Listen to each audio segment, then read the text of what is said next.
"Contact," said Steve, his eyes fixed on two tails of flame rising toward them through the darkness. "Release countermeasures."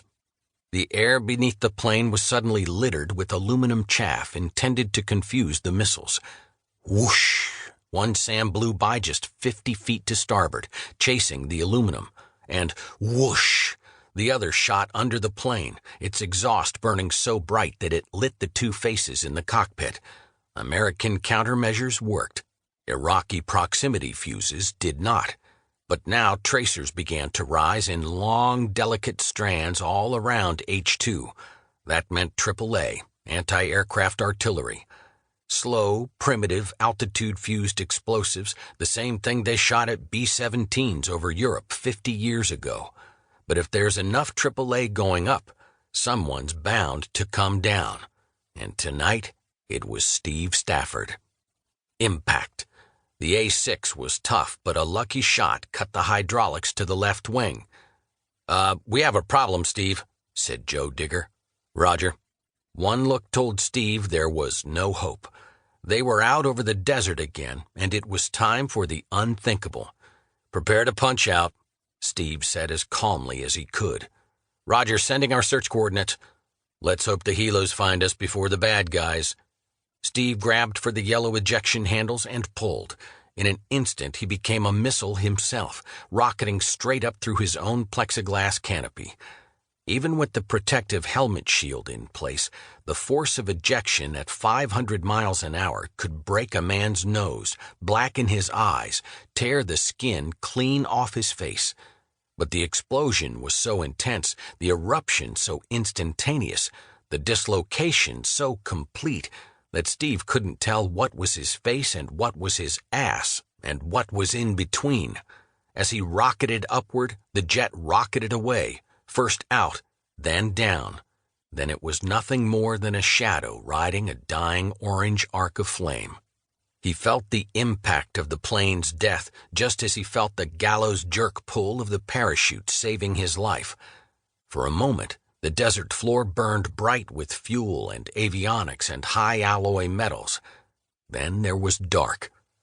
In the distance, Steve could hear the rumble of war. In his gut, he felt the vomit of despair.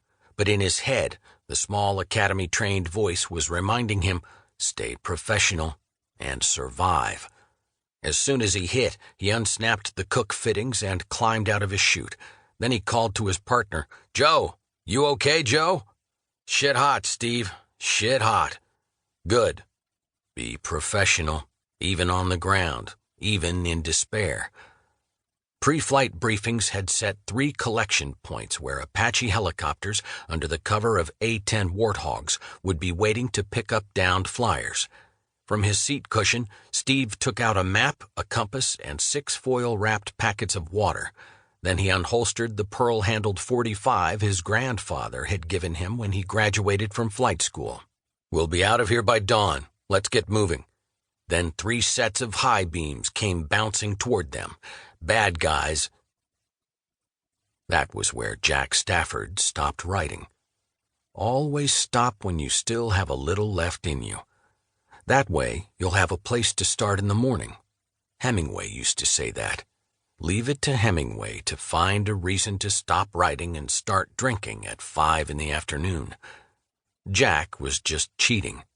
He had worked for a year on the story of Annapolis and his family and the Navy that had given them both meaning, but he couldn't write the chapter that had drawn him from the start.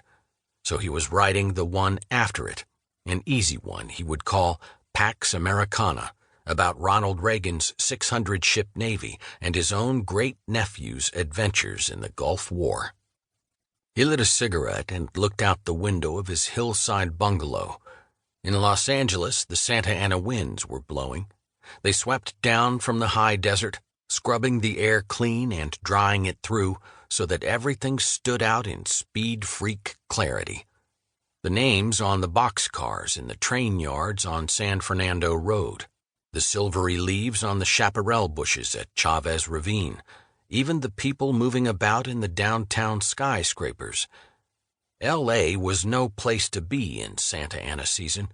More drive-bys, uglier wife beatings, arson fires.